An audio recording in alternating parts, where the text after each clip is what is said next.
Hello, good people out there. This is the Holy Hour Podcast, the bi-weekly All Cure podcast. I'm Gavin, and welcome to a Shows of the Lost World tour update. Yes, we have the 3 latest Cure shows to cover with you guys. The number 5, 6, and 7 show of this tour. May 18th, Desert Diamond Arena, Phoenix, Arizona. And we got May 20th, at the NICU Amphitheater in San Diego, both nights 1 and 2. So lots of good Cure stuff to go over. We had 3 very lovely and amazing shows from our boys, The Cure, of course. And we got lots of contributions for these, so you're not going to have to listen to me speculate about it all from my chair over here on the East Coast. So we got some first-hand accounts. I think you're going to love them. First of which is coming from Craig Bellinger, who happens to also be our latest Patreon member. So thank you so much, Craig, not only for joining Patreon, but sharing this segment with everybody and letting us know all the awesomeness that went down in Arizona on May 18th. So without further ado, I'm going to kick it off to you, Craig, because you were there. And let's hear all the details, and we'll do the recap after that. So let's see what Craig experienced in Glendale, technically, Arizona.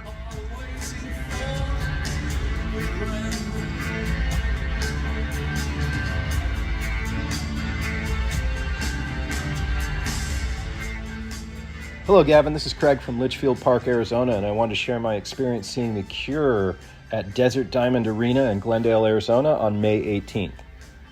I'm an older fan. My first experience with The Cure, like a lot of people in their 50s, is that I watched them on MTV right around the time of Head on the Door. And so my first experience hearing them was probably paired with a video, which is, that's kind of how you experienced The Cure back then in America. And very importantly, the first purchase that I made was Standing on a Beach, the cassette, which had the B-sides. And ever since then, I have been an obsessive collector of bands' B-sides and rarities. So I can thank The Cure for just that small portion of my music autobiography. I did see The Cure in 1989 on the Prayer Tour, as did my wife. She saw them in Massachusetts, and I saw them out here in Arizona. And that was a very different experience altogether. They were clearly a legendary band even then, but you knew that you would see them again. There's questions about that now, although I'm highly doubtful that this is the final hurrah for this band. But they were young. I was young. I was able to stand in a hot and dusty field, for a couple of hours. I enjoyed the hell out of that concert. It's one of the greatest shows I've ever seen. But in the meantime, I never got a chance to see them. I do envy the younger, version of me who was able to just get tickets from a ticket booth and just be done with it. Today's experience is an existential nightmare when you're competing with 40 million other people to get tickets online. And so, my heart goes out to everybody who's had the same experience. I know that some of the guests on the show have also, had this exact same experience. I was waitlisted, and I had awaited the text that afternoon, finally got it, and so I just went ahead and got the first available. I was very happy with what I got. I never looked back once I got those tickets. If you traded up, I'm really happy for you. If you had a better seating arrangement the second or third time around, that's a good thing. But I was more than satisfied with what I wound up with. We had great sight lines. The sound was incredible. We weren't on the floor. We weren't super close, but I could see everything very clearly. And the tightness of these arena shows means that it's a much more sort of intimate environment anyway. And all of that contributed. So very, very different from 1989. I'll definitely say that. Now, the parking experience at Glendale was kind of funny for me because I had curated a playlist in anticipation of being in the parking lane, waiting to turn into the premium parking spot that I paid for. I figured 30 to 40 minutes. Well, we got 3 songs into the playlist and we were already walking into the arena.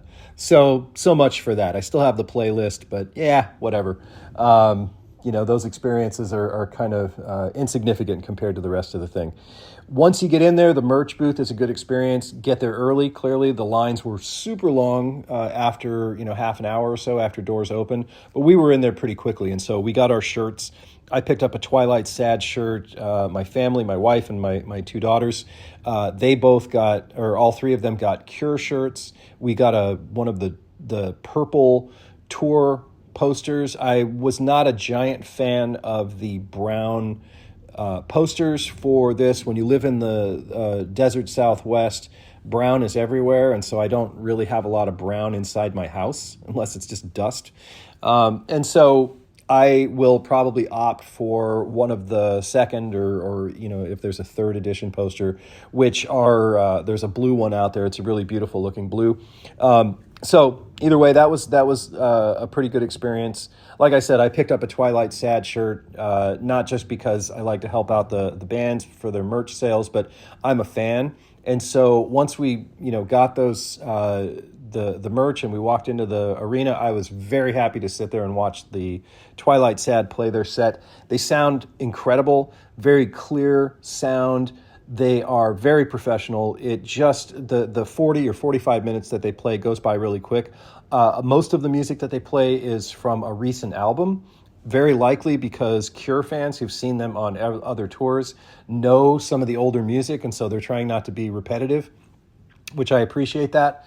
I would definitely see a longer set. I'd love to see the Twilight Sad just play as headliners for a show. I would go to that in a heartbeat. Once the Cure starts, they come out to Alone. We all know that if we've been obsessively watching the American tour and the previous European tour videos. There is something really special about that moment. Robert and the band know how much they are going to own that arena, so they come out. It's a very comfortable moment for them. You could tell it's very casual, and yet they just tear the roof off with that slow, sad song that they play.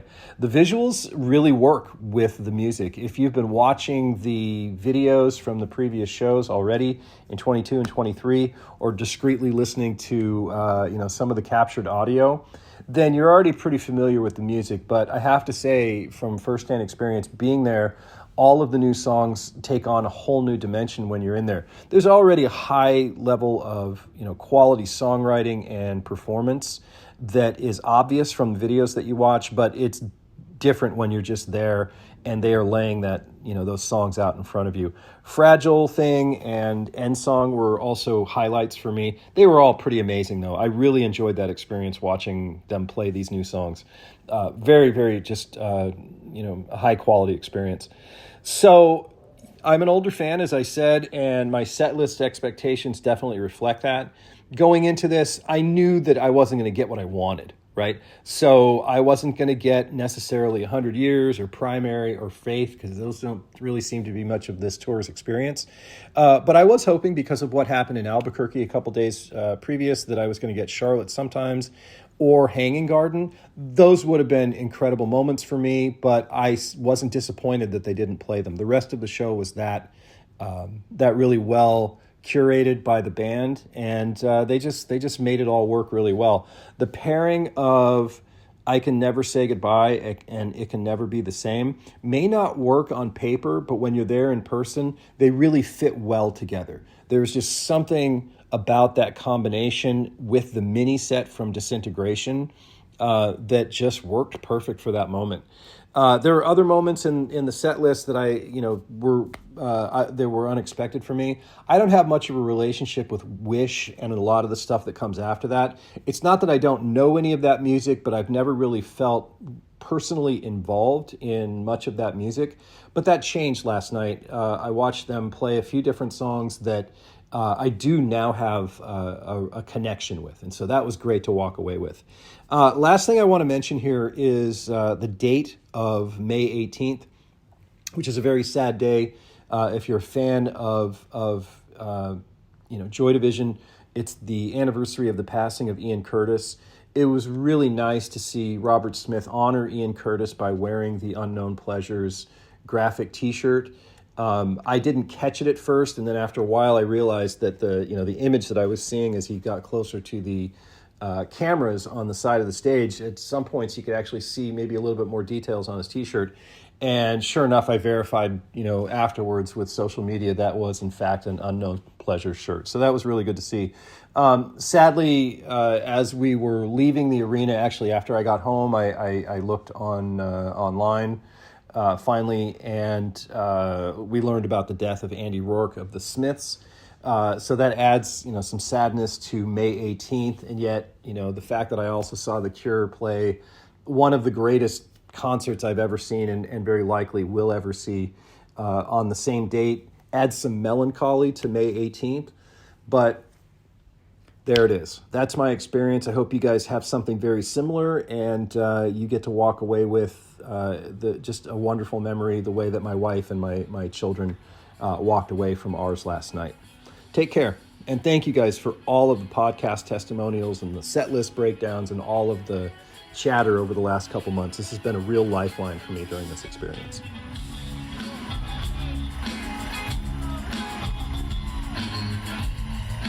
Oh, thanks so much, Craig, and we are definitely happy to have you on board. Thank you so much for sharing such wonderful details of the evening with us, and I almost felt like I was right there, so thank you. It really means a lot, and thanks for noting that he was wearing the Unknown Pleasures t-shirt, May 18th. Of course, that was not a coincidence, and also sharing the sad news about Andy Rourke, unfortunately, that hit most of us the following morning. We also have a longtime buddy, Coulter, out in Arizona, and I was real tempted when all this went down to fly out to this Phoenix show and hang out with Coulter. I really wanted to catch up with him and catch this show at that one.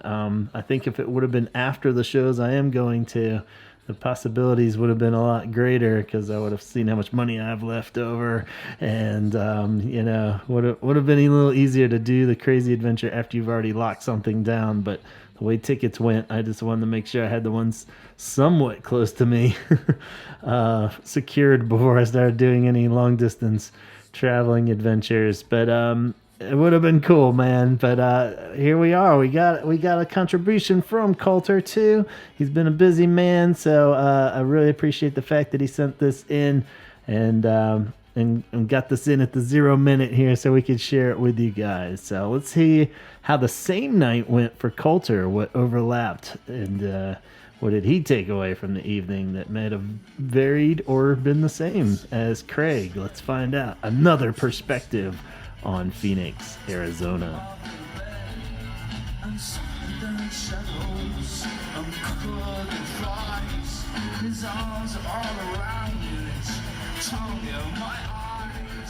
Hey Gavin and Holy Hour listeners, this is Coulter. Wanted to share my experience at the Phoenix concert.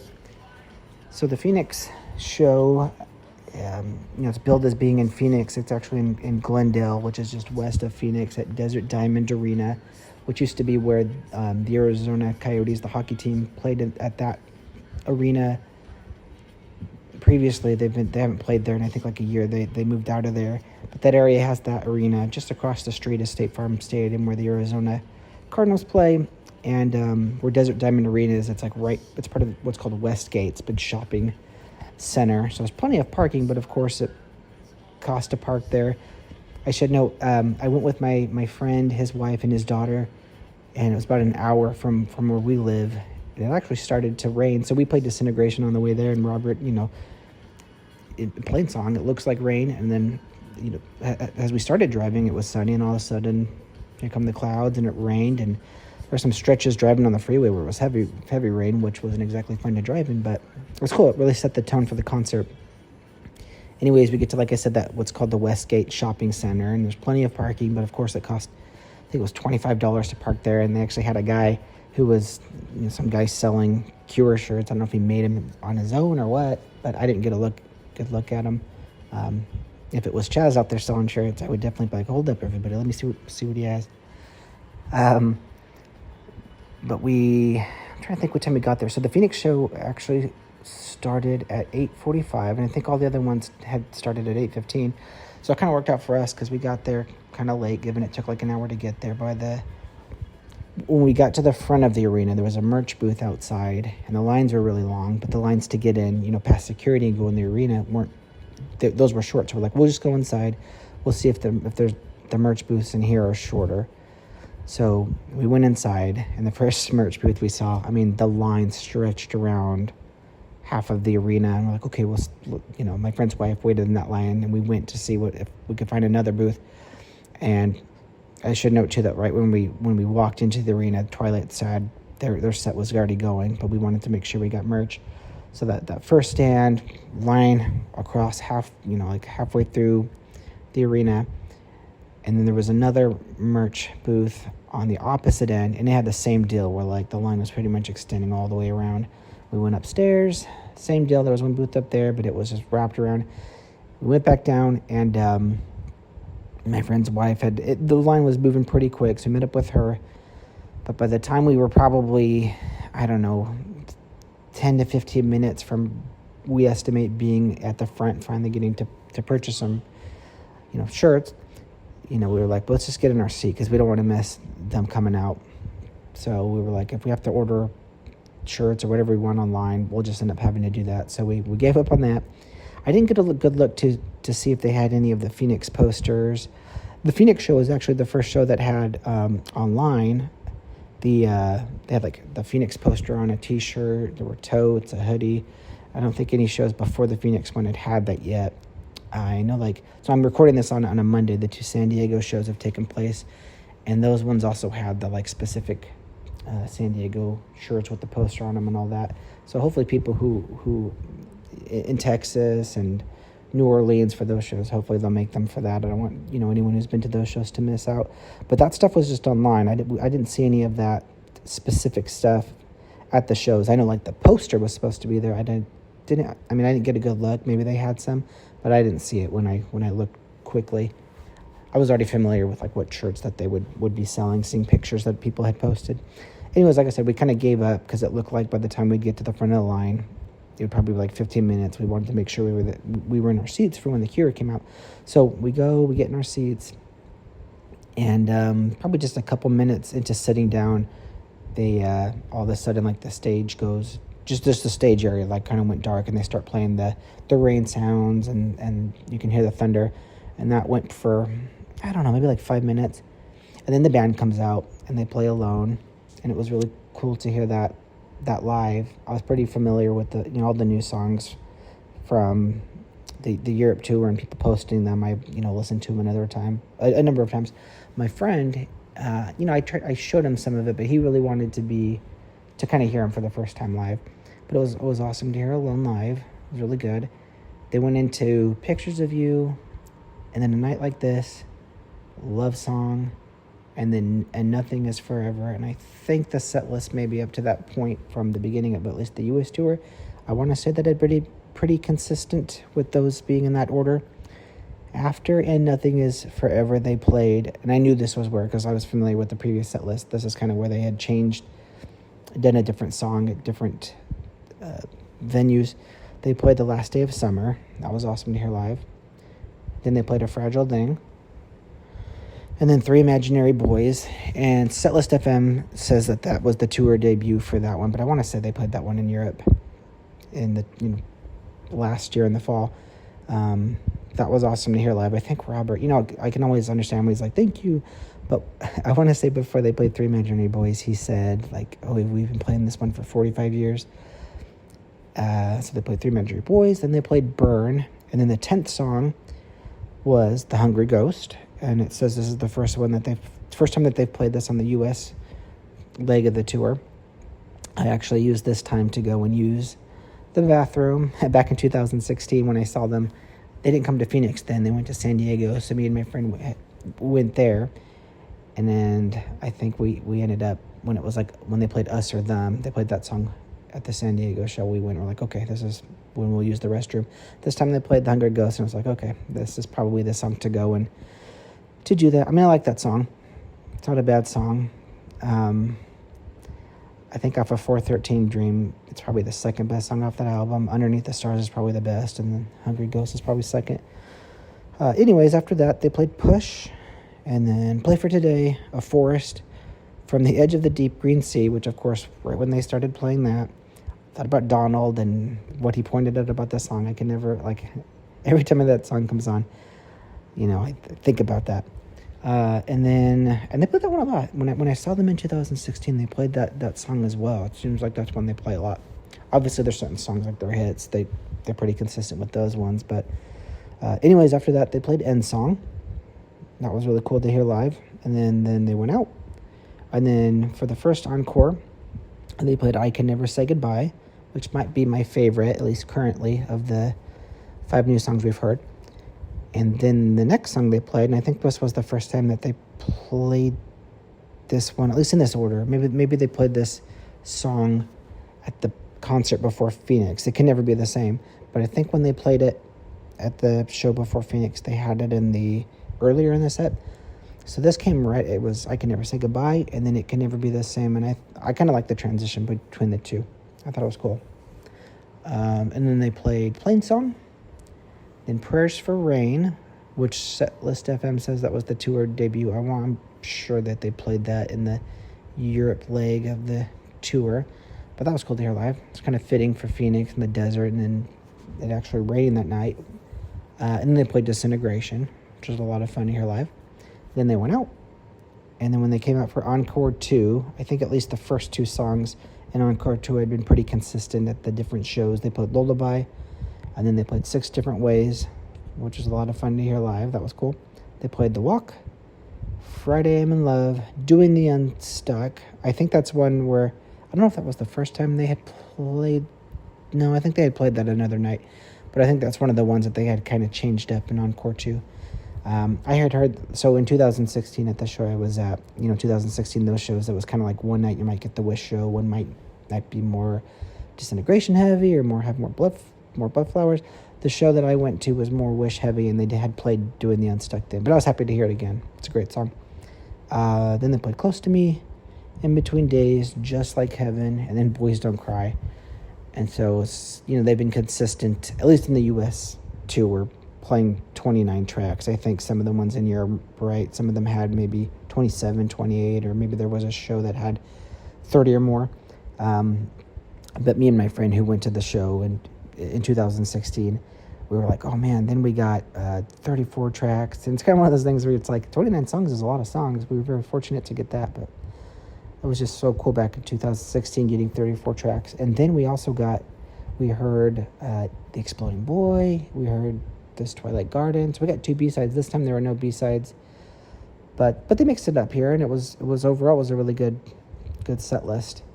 So by the time the show was over, it was, oh my gosh, it was like 11:30. So by the time I got home, it was like 12:30. And my initial intent was to kind of go to the show and then record right after and have everything fresh. But I think I went home and passed out and kind of going through withdrawals now of, wishing that I was still there or getting to go to another show. And I appreciate a lot of people who have posted things online. You had mentioned, Gavin, that person on Instagram, Fire and Curio. I've been kind of following stuff that he's been putting.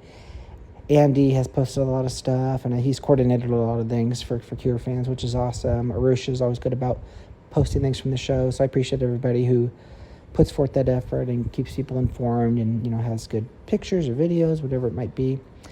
I haven't followed it as much this time, like watching videos, as I did in 2016. I think in 2016, I'm trying to think of the name of the app. I think it was like Periscope. There was this app, and it was pretty consistent. People would like actually go live, and you could follow it. But anyways, I know like you, Gavin, and Chaz and Antonio on the East Coast, like those shows aren't for a while, and you're like, I'm one now where I'm like, oh man, it's over, and I wish that I was still there and that I got to go to another show. And I was just looking at the set list for the second San Diego show, and I saw that they played 39, which I would have loved to hear live. So it looks like they're continuing to make changes and add new things. So excited to see what you guys will get and how things kind of deviate as the tour goes on. But it was an awesome show, and I'm hopeful that it's not another 7 years before I get to see him again. Anyways, thanks guys. Oh man, I swear that would have been a good one. Dang it. Well, I'm so glad that Coulter and Craig had an amazing time, it seems. And of course, the Cure rarely disappoints. Ever disappoints? I don't know. But yeah, it seemed like an amazing evening, guys. So I'm glad that they pulled through for you and you had fun. And yeah, so just to recap, Glendale, Arizona, also known as somewhat Phoenix area. I'm assuming it's one of those deals. We had 5 new songs locked into place as always. We had 3 new tour debuts, 3 Imaginary Boys, Hungry Ghost, and Prayers for Rain. And slot 6, we had Last Day of Summer returning to the set list. In slot 8, we had that 3 Imaginary Boys replacing Cold. So unfortunately, they didn't get Cold or 1,000 Hours or Shake Dog Shake for the first time, which was a little odd. But so they're shuffling up quite a bit on this one, throwing my theories out of the water as they love to do. Slot 10, which had been the one, that's where we got Hungry Ghost. And slot 12, we had Play for Today. Slot 13, Forrest bumped up and took the place of Shake Dog Shake. Encore 1 was I Can Never Say Goodbye, followed by It Can Never Be the Same. It's always a mouthful saying those two back together. Plain Song, Prayers for Rain, Disintegration with a little Disintegration rock block at the end. And then we had our classic Notorious 9 at the end of pop songs in the standard structure that we've been seeing from the start here. So lots to soak up and absorb from that. We also did hear from an old contributor and friend of the show, Nicole, actually, in a message. Cole happened to just be in Arizona and on a whim was able to snag some tickets, some really good tickets, and send a picture and said she had a wonderful evening with her friend and just an all-around good time. So she was going to try to get a contribution in. Don't think it made it in. If she still gets this and hears this, we're welcome to send it in anytime. We can always backtrack. And we want to have Nicole on the show later when all this tour mess settles down again and we can talk to her more officially. I think the last time she was on might have been for the Artifacts one. I want to say, I remember her telling us about her lullaby cure tattoo that she's got. She says since then she's gotten a whole bunch more. But I believe it all stemmed from maybe a T-shirt of her mom's. It was maybe a lullaby T-shirt from her mom. And it was a really cool story. I remember her telling us from the Artifacts one way back when. So we definitely need to catch up with Nicole. If you're somehow hearing this, we will be in touch. All right, from here we move on to San Diego, sunny California for show number 6, May 20th, Saturday. At the, what was it, the NICU? That stands for something. Did I jot down what it was? Maybe not. Oh well, it was like some kind of bank or something, I'm sure. But the amphitheater out there in San Diego for night 1. They were competing with the Cruel World Fest thing going on at the same time on Saturday with Susie headlining and Iggy Pop, Love and Rockets, Echo and the Bunnymen, Gary Newman, Human League, Adam Ant, but Adam Ant apparently canceled in a fair enough notice before that, maybe. Billy Idol was there. Wonder if Lowell went just to piss on his boot again. Who knows? But so they were all there. That sounds like a lot of Cure fans ducked out for that one. Unfortunately, though, it sounds like there was a lightning threat or something, a dubious threat. It sounded like that they had to call the show right before, I guess halfway through Iggy's set, and so Susie didn't play at all, and Iggy's set got cut short.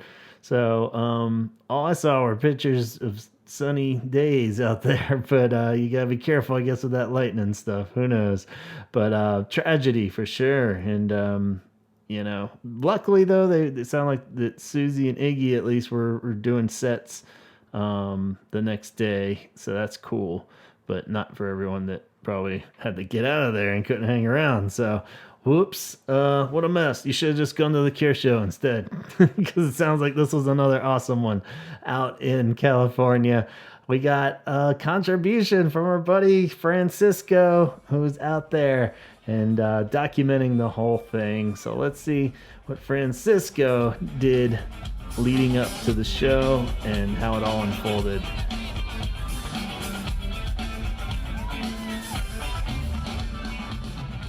Hello everyone, this is Francisco and I'm recording currently as I'm driving just past Los Angeles. It's a nice overcast day. Traffic was light. I had on the radio Cure mix. I was driving from the Bay Area, San Francisco Bay Area, to San Diego. And along the way, I made friends and connected with Andy, the Cure fan. We texted about meeting up at the San Diego gig on Saturday, May 20th. And I'm super stoked. The closer I get to San Diego, the more it feels like a real thing. It's been since the Swing Tour, since I last saw the Cure live. My girlfriend will be joining us. She'll be flying to San Diego directly and meeting us I'll be picking her up and going to the concert. We might pick up posters, maybe not, we're not sure. We were just talking about this in the comments on Instagram. What am I going to do with the poster during the whole show? Maybe I'll be able to go to my car and stash it in my trunk and then go into the venue. Not sure. The posters have been looking glorious. My girlfriend is a cat fan. She has 2 beautiful cats, although one of them is missing right now, so we're really sad, and she may not join me at the last minute, depending on how things turn out. So thinking about that a lot too. But we were mentioning how the posters with the cats were just gorgeous. Very beautiful. Looking forward to seeing the one for San Diego. Also saw a post of Robert Smith on Instagram with shorts. I think it was in Texas. I felt for him. I know what it's like to stay in the heat. Phoenix and Texas are very hot. Luckily, it's, like I said, really nice right now. The weather is very peaceful, very, what's the word? The weather is calm, and I'm looking forward to seeing everybody at the gig. So we'll see you guys all soon. I'll be recording more of these audios as the gig starts and towards the ending of the gig. So for now, the next recording will be at the concert.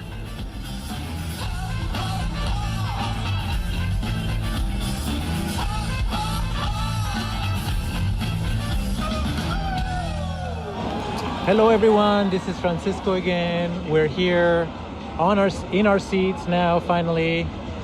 My girlfriend was able to come after all. Her cat showed up. So that's an update. She's here next to me. We're both wearing the same t-shirt. It's a black head on the door shirt that we got online. It was hell getting in. There was so much traffic coming in. We thought we were gonna be late after all. We could hear Twilight Sad from the car, but we made it just in time. We saw the merch line and we ran away. The poster was reminiscent of Three Imaginary Boys. Yes. Yeah, this is Paulette. You just heard her. Hello. She's also been a Cure fan for a long time. She has way more shows under her belt than I do. This is my second one. This is her My sixth. sixth. Yeah. And she has tickets for Mountain View too. Lucky. But she's thinking about giving them away. So I'm like, oh, crazy. But They're not such great seats. True. These are better than I thought. These are better, yeah. When I bought them online, I didn't really know how far away it's from the stage, but we see the stage really well. They're setting up right now. It sounds like rain, thunderstorm, background music. So I became interested in the Cure with Head on the Door. That was when I really got into them. You should do a coming out story, or no, they call it, I can't think of the word right now. But yeah, you could tell your whole story about the Cure. Summer of New Jersey Shore. Nice. It's been overcast all day. It's not going to go at above 60. It's going to be kind of actually windy, chilly. with some showers earlier, which is perfect weather for the Cure. They're doing the sound test. Ooh, I just got a smooch. Very happy person right now. We did have a great dinner downtown San Diego. We had a little wine before coming to the show. But yeah, again, oh, the guitar with the star. I forget which one it is, but that's one of Robert's favorite guitars. I can see it now. Uh-huh. Anyway, we're really stoked about the show. We'll do another clip after the show with our thoughts, and actually we're sitting next to some really beautiful people, beautiful fans, everybody very respectful. But yeah, we're probably not gonna do the merch this year or this show. Maybe in Mountain View. Maybe online. Yes, maybe online. Anyway, we're signing off. There'll be one more segment after the show, probably on our drive back. We do have to drive back all the way to the Bay Area, which is about an 8-hour drive. And one thing, I am hoping that they'll play Trust as one of the songs. I hope they play Plain Song. There's a couple of the 5 new songs for sure. I'd love to hear them. So anyway, that's our thoughts for now. Oh, getting in the venue was really easy with the tickets. I get it now why they say no screenshots will work. And yeah, have your tickets, have your phone nearby, because you can't get in without it. Right. And there was a post that was really helpful earlier today about getting here early. We didn't pay attention to that, but That's okay. We got here. yeah, we got here in time. Anyway, thank you so much. Signing off. Okay, so we're back in the car. We know we have about an hour to get out of this place. It's a mess. The show was incredible. Our seats were like 50 feet from the stage. They were great. Mm-hmm. Yeah. And we were recording when we got there. Everything was fine, but then the crowd turned. There were so many people because we happened to be right on the front row, but with an aisle next to us. And then there was the pit where the people with the really high price seats were.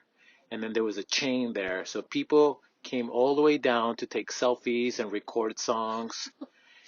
And it was nonstop. And then people were like going to the bathroom, not like 5 or 6, almost every other song, someone was cutting across or standing in front of you mostly and recording. Yeah. Um, Yeah.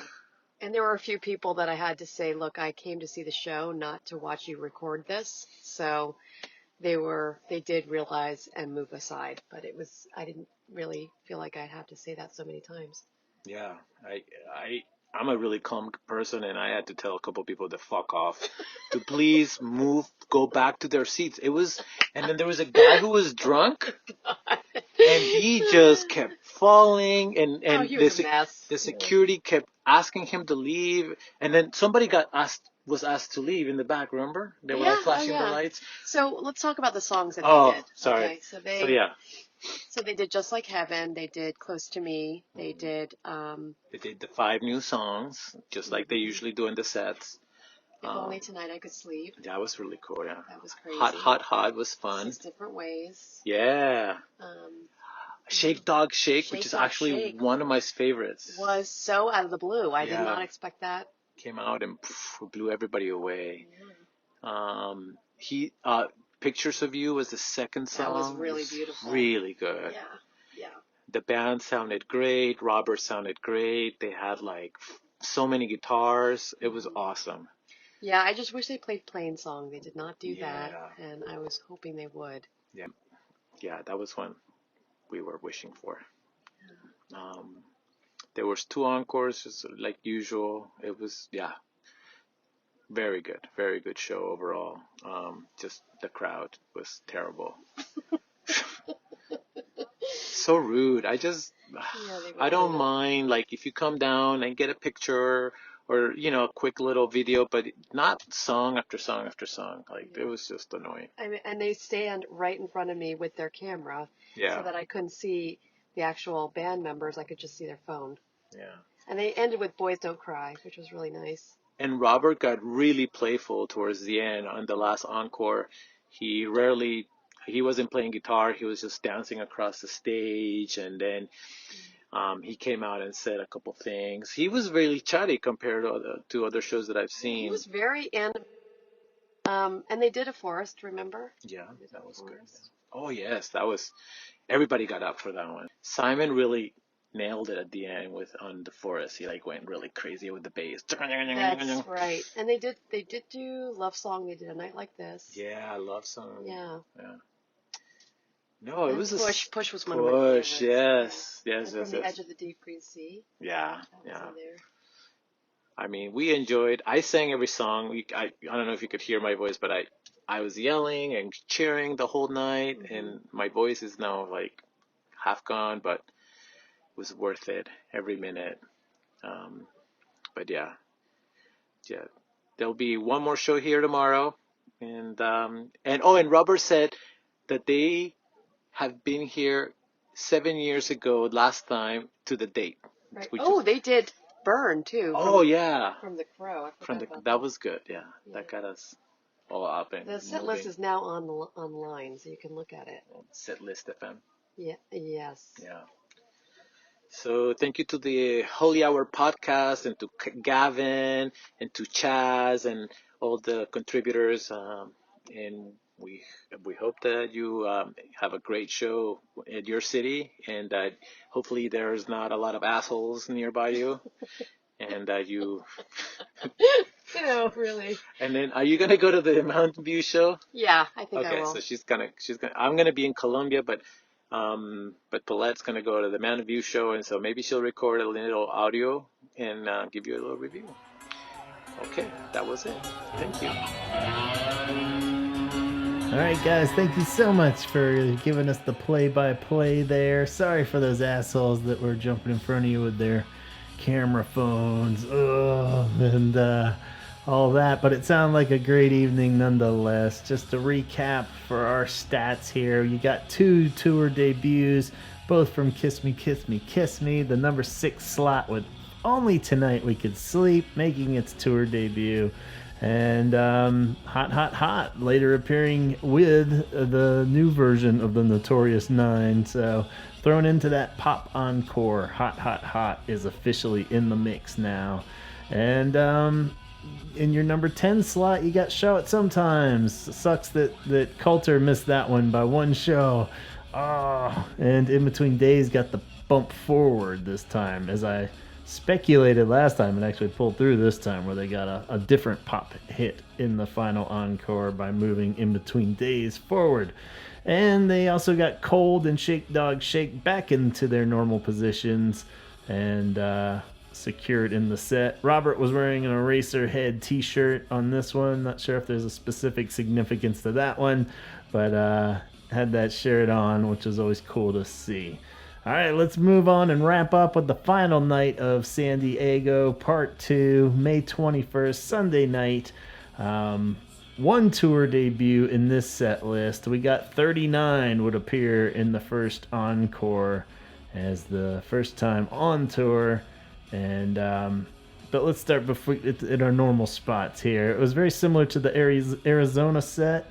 Robert was wearing a Ziggy Stardust shirt, if we're keeping track of his t-shirts at this point, then just so you know. And in the number 3 slot, we had Kyoto Song returning to the set list in place of A Night Like This, which was kind of odd. And then in the number 6 slot, we had Last Day of Summer back. We had a shuffle where Want appeared in the number 7 slot. So some weird shufflings around now. It's not exclusive to 6, 10, and 12. In 10, though, we had the Hungry Ghost make another appearance. You can either thank or blame Simon for that one. In that recent interview he did, he credited Hungry Ghost as being a song he really loves in the catalog.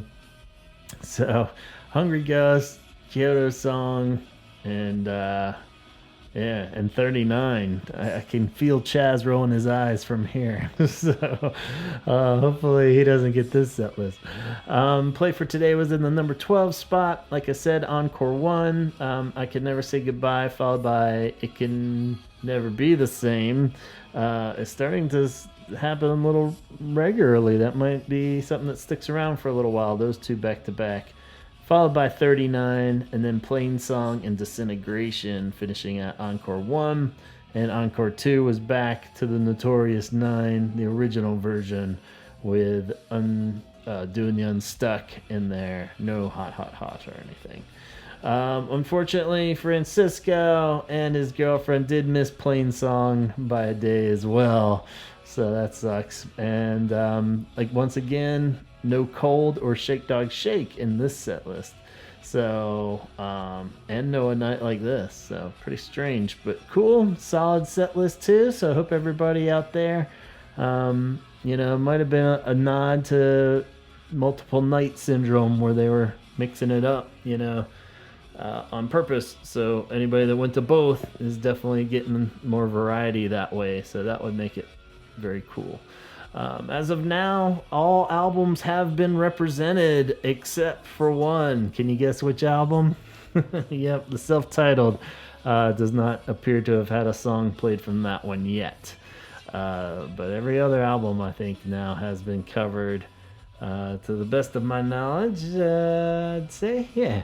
Andy's meetups and at the Shake and Muddle both nights appeared to be a huge success. So thanks for posting pictures of those, Andy.